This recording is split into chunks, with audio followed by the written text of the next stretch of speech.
Hola, muy buenas tardes. Aquí estamos nuevamente para compartir con ustedes una nueva jornada de análisis. En esta oportunidad vamos a tratar un tema que sin duda, a pesar de que pase mucho tiempo, siempre va de alguna u otra forma a ser un tema muy controversial, que es el tema de la salud. Mientras no encontremos una igualdad, mientras no equipemos la salud pública con la salud privada, sin duda que siempre van a existir grandes dificultades y grandes diferencias que nos van a preocupar. En sectores como nuestro San Vicente, en la que llamamos ciudad entre comillas, en la cual no tenemos otra alternativa de atención de urgencia hospitalaria que no sea el sistema público, hay muchas cosas que nos preocupan y nos cuestionan. ¿Cómo está organizado el sistema de salud? ¿De dónde viene la jerarquía? ¿Cuáles son las órdenes? ¿Dónde acudimos? ¿Cómo emitimos nuestras inquietudes? Para dar respuesta a esto, hoy día tenemos a dos invitados que nos van a ayudar, nos van a educar y sin duda nos van a enseñar acerca de este tema. Saludamos al señor Boris Moreno, jefe de atención de emergencia y atención prehospitalaria de la región. Muy buenas tardes. Buenas tardes. Y junto a él está el doctor Sebastián Glaría, subrogante del hospital de acá de San Vicente. Muchas gracias por estar con nosotros. Muchas gracias por la invitación. Bueno, para comenzar un poco, vamos a cuando se nos presentan problemas en salud, en la hospitalización pública, nosotros tendemos a culpar a la cara visible del problema que se presenta, o al señor de la ventanilla, o al de la ambulancia. Siempre sentimos que ellos son los que no nos están dando una buena atención. Con el objetivo de educar a la comunidad de San Vicente, de que entendamos mejor y también que nosotros como comunidad seamos mucho más empáticos con la atención de salud pública, ¿usted nos podría explicar de una manera así como resumida un poco la jerarquía de dónde vienen las determinaciones? Desde el punto de vista de la atención en salud de nuestra región, ¿verdad? El organismo que direcciona, articula y organiza la atención pública de nuestra región es el Servicio de Salud O'Higgins, ¿verdad? Que sigue los lineamientos de nuestro Ministerio de Salud. Para poder llegar, digamos, a operativizar y poder entregar de esta manera una atención específicamente en el área que estamos, ¿verdad?, de urgencia de manera accesible y oportuna y también de calidad. Es así como en nuestro servicio de salud de toda la región, ¿verdad?, que en la región hay alrededor de 900.000 habitantes, tenemos una potente red para 33 comunas. Entre esta red asistencial hay 15 hospitales y cada hospital tiene una unidad de emergencia hospitalaria donde nuestros usuarios, ¿verdad?, van a buscar atención de urgencia integral para satisfacer sus necesidades. Ahora, desde el punto de vista de la urgencia y coordinación de la urgencia, el Ministerio, y a través del Servicio de Salud, ¿verdad?, ha direccionado una atención en red. ¿Qué significa en red? ¿Verdad? Que nuestros usuarios van o acceden a los dispositivos de urgencia más cercanos a su domicilio, ¿verdad? Y en manera progresiva van escalando de acuerdo a la complejidad de su patología. Es así como en nuestra región, desde lo más básico, ¿verdad?, a lo más complejo, tenemos 16 SUR, que son servicios de urgencia rural, que son dispositivos que le llamamos nosotros que otorgan atención a comunidades que tienen al menos 15.000 habitantes. Desde el punto de vista de la atención de urgencia, si hay algún usuario dentro de nuestra región que posee alguna dolencia, algún malestar, accede a este dispositivo porque queda más cerca de su casa y en general son de administración municipal. Para comunidades que tienen más de o alrededor de 30.000 habitantes tenemos los SAPU, que son los sistemas de atención primaria de urgencia, que son servicios de urgencia que están adosados a los CEFAM. ¿Cuál es la diferencia entre un SUR y un SAPU? Es la población asignada, ¿verdad?, de cobertura, y además algunos recursos, específicamente médicos, ¿verdad?, que permiten dar mayor resolutividad al problema de salud. Específicamente, los SAPU poseen en su cobertura médico las 24, o el horario que ellos están funcionando. Y posteriormente a esto comenzamos ya con las unidades de emergencia hospitalaria, ¿verdad?, que son los antiguos servicios de urgencia, las postas, ¿verdad?, que están adosadas a los hospitales. Cada de estos, y además de esto también está el sistema de ambulancias de respuesta para situaciones de emergencia, que específicamente el SAMU, que también es regional, y ahí hay alrededor de 11 móviles, ambulancias, que están ubicadas en lugares estratégicos de nuestra región. Y unidades de emergencia que tenemos 15 en nuestra región, y específicamente acá en San Vicente tenemos urgencia, tenemos ambulancia, y de esa manera funciona esta red de manera para tratar de hacerlo sencillo. Y aquí en San Vicente nosotros SAPU no hay. SAPU no hay un proyecto, ¿verdad?, en los próximos años de incorporar un SAPU acá a este sector. ¿Al CEFAM? ¿Eso va en el CEFAM? Van adosados a los CEFAM. A los CEFAM. Y en el caso del hospital, ¿cuál es su diagnóstico, doctor, del hospital? ¿Cuál es la realidad con la cual contamos? Porque también de repente a lo mejor exigimos y decimos, oh, y ni siquiera tienen este equipo, o tuve que esperar tanto para que me atendieran. Entonces es como bueno también que nosotros como sanvicentanos tengamos claro cuál es la realidad de nuestro servicio, ¿ya? ¿Cuántos doctores de atención? Claro, con respecto a eso, primero que todo, dejar en claro que la población de San Vicente a la cual tiene que dar atención el servicio de urgencia son aproximadamente 49.000 habitantes, ¿ya? En un servicio de urgencia que es bastante pequeño considerando cómo está formado. Ya cuenta con 2 camillas de atención, 4 camillas de observación, un box de reanimación, y en realidad el personal de turno, que cuenta con enfermera, con TENS y con médico 24 horas. ¿Ya? Hay ciertos días donde se ha visto que la atención es mayor, donde la cantidad de personas que solicitan atención en el servicio de urgencia es mayor. Por eso, por ejemplo, en diferentes días de la semana hay 2 médicos de turno a las 24 horas, pero el resto de los días, que son la mayoría, hay un médico de turno después de las 5 de la tarde, y entre 8 de la mañana y 5 de la tarde hay 2. Pero eso no da abasto a la necesidad sentida de la población. ¿Ya? Nosotros somos un servicio de urgencia que atiende aproximadamente durante el año 175 pacientes al día.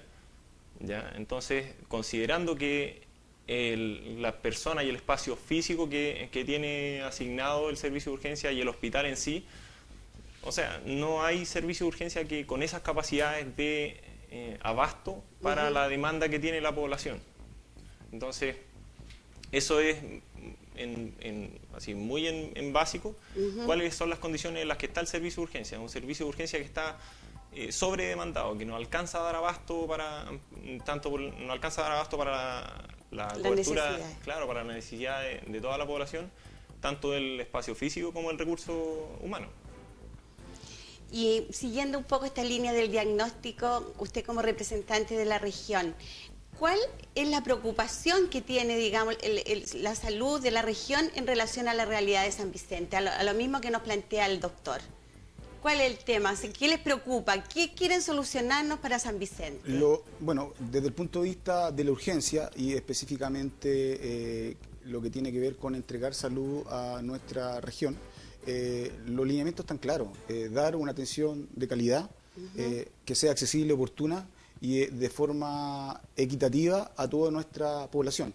Recién el doctor Glaría se refería, ¿verdad?, a esta gran demanda que está quejando las unidades de emergencia, su unidad de emergencia, y no es solamente la unidad de emergencia de San Vicente, es una realidad regional, ¿verdad?, y una realidad nacional, donde nuestro usuario, por un tema social, ¿verdad?, por un tema de inmediatez, ¿verdad? Actualmente la tecnología, los medios de comunicación nos han llevado a hacer en busca de resultados inmediatos. No tenemos en general, no tenemos mucha paciencia para esperar, a nadie le gusta esperar, ¿verdad?, tampoco a nuestros usuarios, y es por esta razón, ¿verdad?, en función de la inmediatez, es que nuestros usuarios acceden a la unidad de emergencia. Volviendo al tema, ¿verdad?, de la pregunta, buscamos mejorar claramente y satisfacer las necesidades de nuestra población. ¿Y de quién depende? Porque nosotros hemos tenido aquí en este programa político. La gente le pide al alcalde, le pide al senador, a los diputados. Siente la gente que a lo mejor los discursos políticos nos ofrecen cosas y que después entonces no sabemos a quién recurrir y decir, bueno, ¿qué pasa? Que todavía no tenemos un mejor equipamiento en el Hospital de San Vicente. ¿De qué depende? Bueno, ¿De la gestión de alguien? ¿De la presión de la gente? ¿De qué depende? A ver, yo creo que hay varios factores en el cual dependen el resultado, que es entregar una salud de buena calidad y satisfacer las necesidades de atención de salud a nuestros usuarios. Desde el punto de vista, hay factores políticos, ¿verdad?, factores estructurales de nuestra organización y factores también de educación que la misma equipo de salud no hemos abordado, porque claramente estamos hablando de las unidades de emergencia que están, digamos, sobredemandadas por esta nueva actitud que tiene la población de la inmediatez. A nuestros usuarios ya no les satisface el esperar la hora para ir al CEFAM, porque está de partida dentro de un horario que en general la mayoría de la población trabaja. Por lo tanto, espera después del horario de trabajo, ¿dónde va? A atenderse a la urgencia. Es así como el equipo y el doctor Garía muy bien lo han planificado y ha reforzado en ese horario donde la gente acude por un tema de facilidad doméstica, decirlo así, acudir a ese horario porque es el horario donde él tiene tiempo. El tiempo y la atención va a ser inmediata. Entonces, depende también de, el factor específicamente de la urgencia. Yo no estoy solamente señalando que sea el factor de la comunidad, sino que hay múltiples factores, pero también desde el punto de vista nuestro como equipo nos falta educar a nuestra población sobre cuándo acudir y en qué casos acudir específicamente a las unidades de emergencia, porque las unidades de emergencia son dispositivos que responden a situaciones de emergencia, es decir, riesgo vital. No por la patología banal que en general va la mayoría de los pacientes. Si vamos a las estadísticas, del 100% de atenciones, el 0,2% son atenciones de pacientes con riesgo vital y el 8% restante de pacientes un poquito mayor complejidad. 9% es para lo que está preparado la unidad de emergencia y los otros son patologías que la mayoría de las veces se podían, atender o resolver en otro establecimiento de salud. Y bueno, en este mismo diagnóstico que usted hacía, doctor, hay una problemática que sin duda todos están esperando, que es el tema de la ambulancia. Usted nos da un diagnóstico del personal, de los equipos con los que cuentan. ¿Y qué pasa con las ambulancias? Se dicen que hay 3 ambulancias, que hay una que nunca funciona, otros dicen que después tuvo un accidente una de las ambulancias y que ahora hay una sola. ¿Cuál es la realidad de la ambulancia? La realidad de las ambulancias, bueno, las ambulancias que dependen netamente del hospital, así como en papel, son 3. ¿Ya? Sin embargo, una de estas no está operativa para nada, está en taller y no se ha podido reparar hasta el momento. De esas, en diferentes horarios, están 2 funcionantes. ¿Ya? Y digo en diferentes horarios porque tampoco, como lo señalaba anteriormente, el recurso humano no da para abasto para tener las 2 ambulancias funcionando las 24 horas del día. Claro, existe el recurso físico, la gente ve la ambulancia en el hospital y dice, ¿por qué no mandan la otra ambulancia? Pero, por ejemplo, no se ha cuestionado en ningún momento hay alguien para que la maneje, hay alguien para que acompañe al conductor, hay alguien para que vaya a buscar a los pacientes. Ya, durante cierto horario se puede tener 2 ambulancias para el hospital y netamente para el servicio de urgencia y para los traslados que requiere los pacientes hospitalizados. ¿Ya? Entonces, ahí es donde la gente puede tener un concepto que es bastante conflictivo, donde ven la ambulancia, pero ven que no sale la ambulancia. Pero muchas veces, más del 60% de las veces, es porque no hay persona que esté capacitada y que esté o sea, que pueda trabajar para manejar esa ambulancia. Y muchas veces, y esto es otra de las problemáticas muy grandes que tenemos en el hospital, es que la ambulancia de nuestro hospital también es mal usada, no es solamente del servicio de urgencia. Nosotros tenemos la responsabilidad con los pacientes que están hospitalizados, que tenemos que, en el caso que tengan que ir a controles o que tengan que ir a hacerse un examen afuera, nosotros tenemos la obligación de llevarlos a ese lugar. Sin embargo, muchas veces lo que se hace y también lo que se intenta hacer es que el paciente que es ambulatorio, que no está hospitalizado, que no tiene una patología aguda y que tiene que ir a un control médico programado, así tengo control la próxima semana, voy al hospital y pido a la ambulancia para que me lleve. Y eso es usar un recurso escaso para algo que no corresponde, porque hay otras situaciones, como también lo señalaba don Boris, que ameritan la atención de ambulancia y tiene que ver con un asunto de lo de la inmediatez, de que necesito la ambulancia ahora y la necesito para mi control y necesito gestionarla ahora. Entonces se ocupa muchas veces la ambulancia para cosas que no debería ocuparse. Sin duda que aquí hay un tremendo desafío para nuestros políticos, ¿verdad? Pero de acuerdo a la realidad que ustedes plantean, específicamente en el caso que se dio a conocer a través de la televisión nacional, de un canal público, de este tema de la ambulancia, ¿tuvo que ver con eso? Que no estaba, a lo mejor estaba la ambulancia y no estaba el personal como para que trasladaran. Efectivamente, en el horario en el que pasó esta situación, había solamente una ambulancia operativa. Y lo que pasó en ese caso en específico, que salió, como bien señala, en la prensa nacional, fue que hubo un problema de comunicación, netamente. ¿Ya? Nosotros pedimos las disculpas necesarias en el caso del problema de comunicación, pero como es un recurso escaso, nosotros tenemos que saber quién necesita más la ambulancia. ¿Ya? Paralelamente a justamente el caso de ese paciente, había otro caso que también tenía una situación de urgencia y tuvimos que evaluar cuál era el de mayor riesgo. Entonces, después al regresar la ambulancia, se produjo esto de que ya venía en camino o que ya había llegado y, como se demostró en realidad, ahí estaba la ambulancia y venía llegando el paciente. Pero fue netamente un problema de comunicaciones.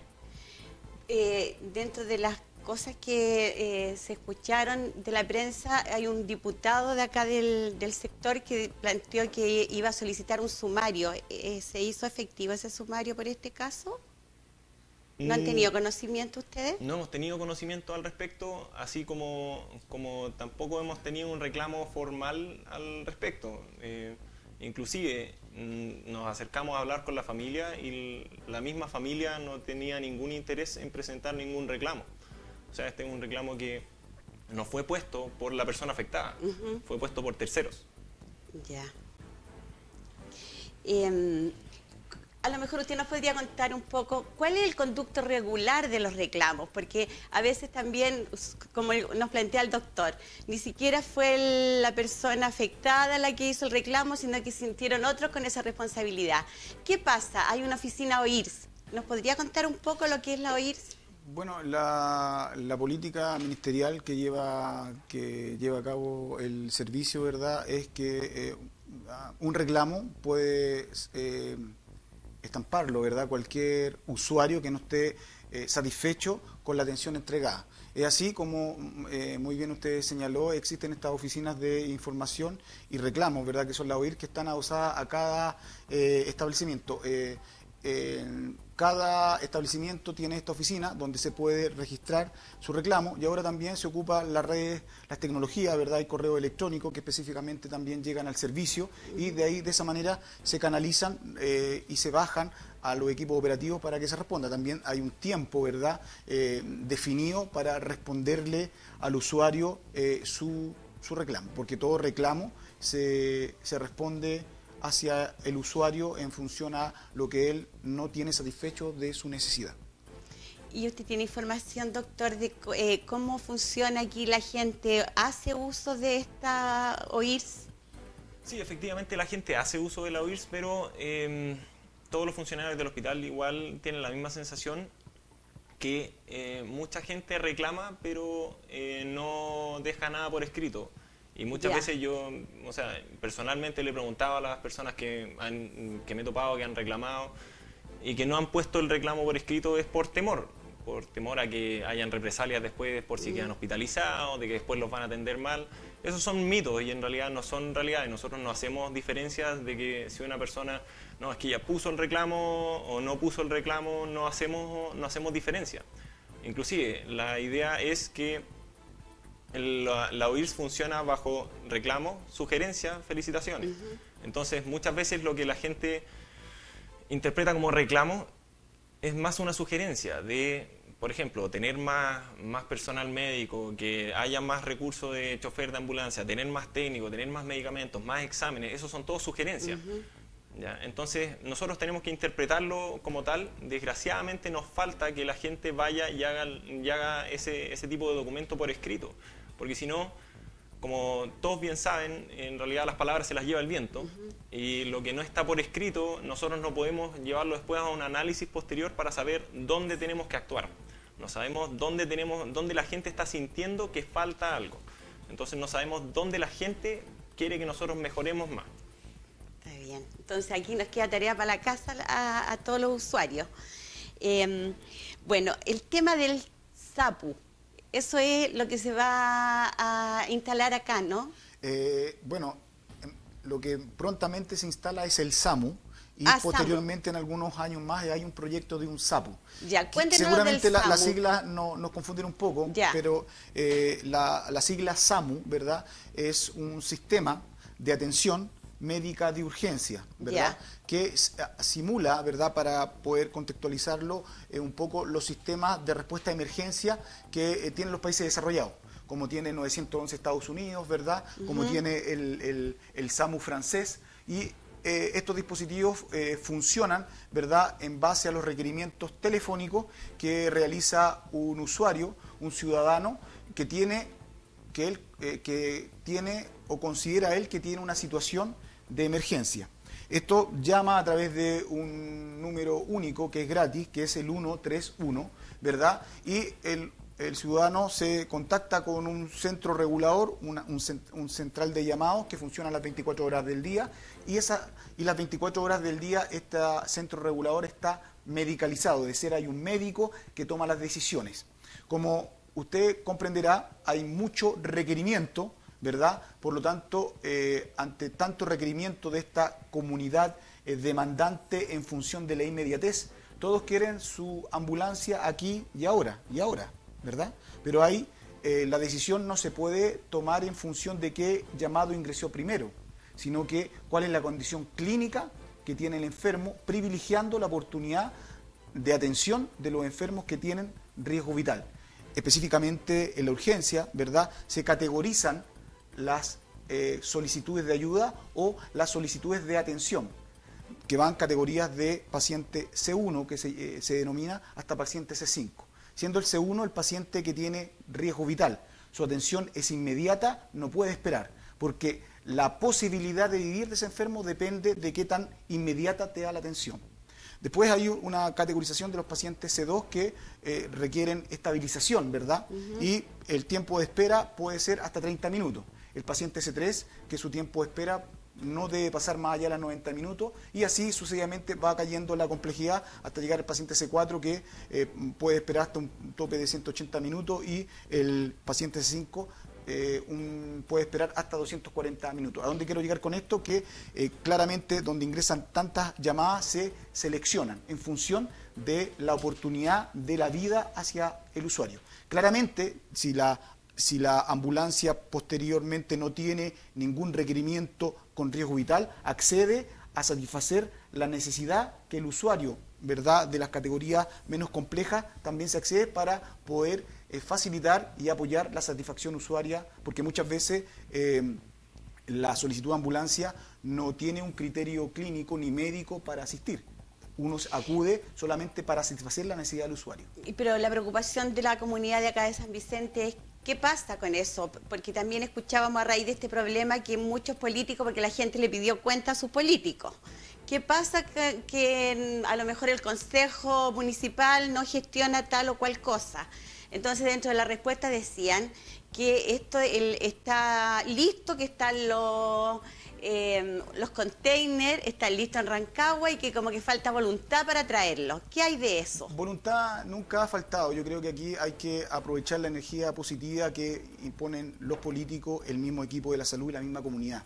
Porque aquí el objetivo, por lo menos lo que nos interesa a nosotros los clínicos, ¿verdad?, es poder otorgarle una atención oportuna de urgencia a nuestra comunidad. Por lo tanto, el tema de que haya demora tiene que ver con que hay una serie de procesos internos, ¿verdad?, que deben desarrollarse para llevar a cabo este proyecto. Insisto que hay mucha ansiedad de parte de la comunidad y de los mismos medios de comunicación, por lo mismo, por la inmediatez. Desgraciadamente, no todo puede ser inmediato. Lo que a mí y al equipo, ¿verdad?, de salud tiene tranquilo es que muy prontamente va a haber un SAMU acá en la comuna que va claramente a salvar muchas vidas, porque los sistemas de urgencia o la atención de urgencia también es muy cuestionado porque están asociados a mucha insatisfacción usuaria por los tiempos de espera.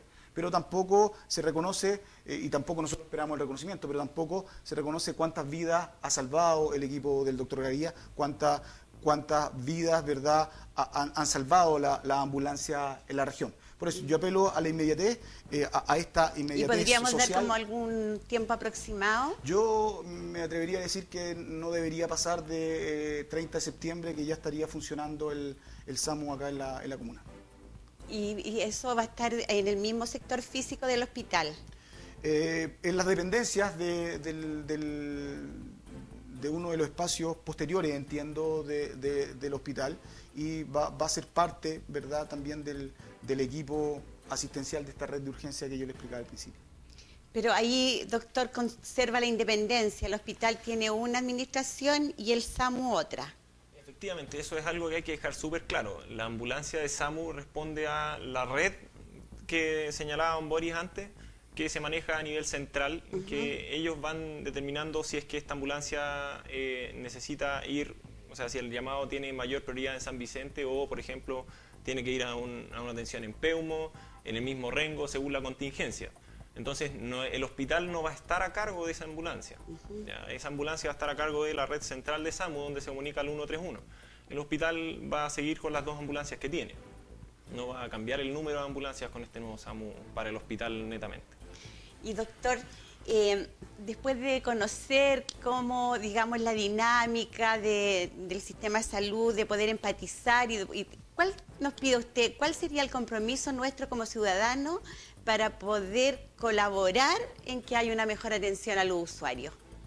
Ahí la gente y los ciudadanos de la comuna tienen un rol más que importante, ¿ya? Porque ellos juegan un rol vital en lo que es la rapidez con la atención con que se brinda la atención, especialmente en el servicio de urgencia, como ya explicaba, que está un poco reventado, por decirlo bien. Entonces, ¿qué es lo que se tiene que hacer? La comunidad tiene que educarse para poder saber bien en qué situación ir al servicio de urgencia, en qué situación ir hacia la atención primaria, ya sea CESFAM o posta o servicio rural, para no sobrepasar la capacidad del servicio de urgencia, ¿ya? Porque, como mencionaba también don Boris, que el asunto de la inmediatez, el hecho de que yo necesito un médico ahora, o necesito que me atiendan y que me hagan examen ahora, eso desgraciadamente hasta el momento está siendo muy sugerido por la voluntad de cada persona. Si yo quiero una atención médica ahora, voy al servicio de urgencia y me atienden ahora. Sin embargo, lo que se hace en el servicio de urgencia, principalmente para qué están diseñados los servicios de urgencia, es como dice don Boris, que es para salvar vidas, para atender rápidamente a las personas que están con un riesgo vital, que si no se atienden pronto, van a tener muy perjudicada su salud en un tiempo de horas, no de días, no de semanas, no de meses.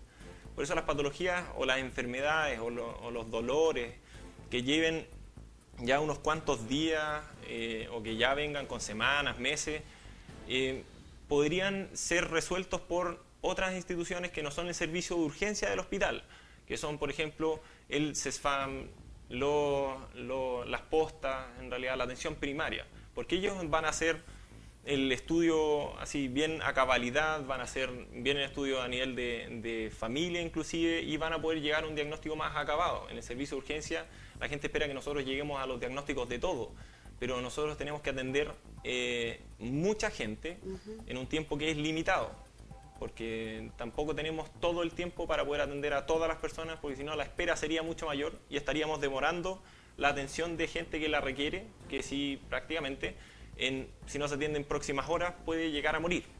Entonces, lo que debe hacer la comunidad es empezar a solicitar a estos mismos agentes políticos y las mismas instituciones de atención primaria, puede empezar a solicitar educación con respecto a cuándo deben acudir al servicio de urgencia. Si es que que les enseñen como signos de alarma o que les enseñen la cultura de que primero está la atención primaria y en situaciones de emergencia, de riesgo vital, está el servicio de urgencia. Y no al revés, no es como que el servicio de urgencia es lo primero y después con el papel del servicio de urgencia voy a la atención primaria y me atienden más rápido. No es eso lo que se tiene que hacer, es totalmente al revés. Y usted nos podría comentar un poco también en relación a la cosa de formación humanista, tal vez de alguna manera, de los funcionarios que atienden a las personas. ¿Hay alguna preparación de que también el funcionario empatice con el usuario? Claramente que los esfuerzos para... Disculpe, pensando un poco en nuestra cultura, en nuestra realidad, que hay muchas personas que sienten la angustia que necesitan una atención en un momento determinado. Y porque también, como les decía al principio, en nuestra comuna no tenemos otra alternativa. Entonces la urgencia es el hospital. No hay nada más que eso. Entonces, frente a eso, hay un poco de empatizar con el usuario, cómo educar, porque también de repente se sienten como en la puerta de la nariz. No, está claro que todo lo que hemos ido explicando es parte de un proceso largo, ¿verdad? Que desde el punto de vista técnico debe comenzar en los grados inferiores de la educación, cursos de básica, ¿verdad? Hay que enseñar y educar a nuestros alumnos o a nuestros niños, ¿verdad?, de cómo operan los sistemas de salud o cómo funcionan los sistemas de emergencia. Quizás así algo similar como nos preparaban en la enseñanza media en relación a la enseñanza cívica. Así es el modelo que tienen los países desarrollados y el modelo que vamos a tener que prontamente a poder desarrollar nosotros. Ahora, desde el punto de vista claro, práctico y de ahora a corto plazo, se hacen los esfuerzos para que nuestros funcionarios tengan una empatía, ¿verdad?, con el sentir del usuario. Es por eso que yo le señalaba que claramente la mayoría está muy bien entrenado en poder salvar la vida de manera inmediata, pero también hay que trabajar en el trato al usuario y en ponerse en el lugar del otro. Es así como también no necesariamente se esquematiza o se responde en base a este esquema, sino que se otorga o el trabajo que se hace diariamente en los dispositivos de urgencia es atender a todos los usuarios. A nadie se le niega la atención. Al paciente que en la espera se aburre y se va, claramente hay un mensaje que el paciente, su nivel de tolerancia se saturó, y por otro lado que no estaba tan enfermo porque realmente no esperó. Pero sí hacemos el esfuerzo de poder atender y satisfacer, insisto, las necesidades de todos los usuarios.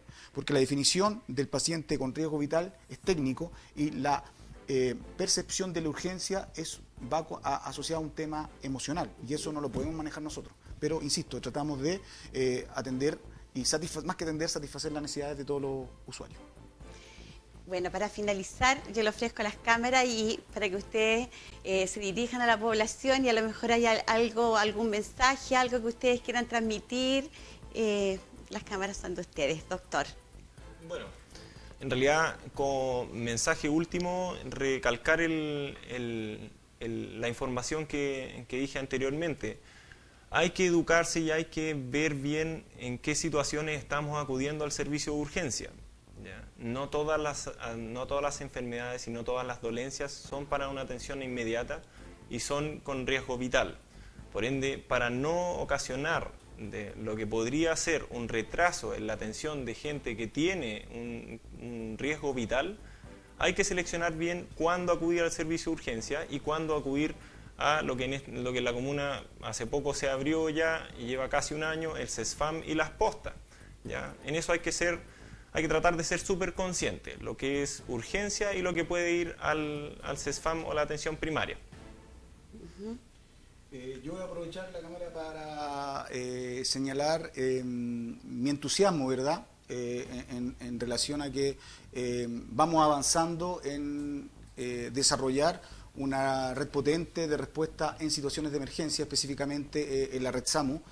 Hay 11 ambulancias en la región que circulan por la región. Vamos muy prontamente, como lo dije, en el próximo mes incorporar una ambulancia número 12 que va a estar aquí en San Vicente y que claramente nos va a permitir salvar muchas vidas en conjunto con el equipo del hospital de San Vicente, porque esto es una respuesta coordinada y una vez que terminemos con este proyecto ya en septiembre, ¿verdad?, apuntaremos a otra comuna, porque hay que apuntar a seguir creciendo, a seguir desarrollando esta red y ojalá que lleguemos a largo plazo a tener una ambulancia SAMU en cada comuna, es decir, a las 33 comunas de nuestra región que haya una ambulancia para poder responder a los requerimientos de los pacientes, insisto, en situaciones de emergencia. Muchas gracias. Bueno, yo me despido dándole las gracias al doctor, a don Boris, que ha estado acá, que nos han permitido conocer un poco más cómo funciona el sistema. Y a nosotros yo creo que hoy día tenemos noticias, buenas noticias, que viene la ambulancia, que pronto se implementa el SAMU. El compromiso también que significa ser usuario responsable, hacer uso de las oficinas de la OIRS, poner nuestros reclamos de tal manera que se puedan canalizar, digamos, las necesidades. En la medida que nosotros ponemos nuestros reclamos, se pueden canalizar y organizar las cosas, pero a la medida que nos vamos comentarios de pasillo no sirve de nada. Es como en el tema de la delincuencia, que la gente reclama pero no hace las denuncias y no se pueden hacer políticas públicas. Entonces yo creo que aquí nos queda un compromiso, un desafío. Y también reconozcamos. Yo creo que tenemos una cultura en la cual cuando uno va a la oficina de la OIRS y pide el papelito, todos dicen así como que reclamo van a colocar. Y cuesta también entender que a veces uno quiere dar las gracias, ¿ya? Sobre todo cuando uno ha tenido que depender de sistemas privados que son carísimos y tenemos de repente un sistema público que tiene como mucha vocación. Entonces eso también hay que reconocer, ¿verdad? Mucha entrega, mucho servicio, mucho aprendizaje. Vemos mucho doctor joven, nuestro director, un joven que está aquí, entonces lleno de energía, lleno de idealismo, y eso hay que reconocerlo. Así es que con esta reflexión nos despedimos y nos encontraremos en otra oportunidad, en otro análisis, con otro tema tan interesante como hoy día. Muchas gracias.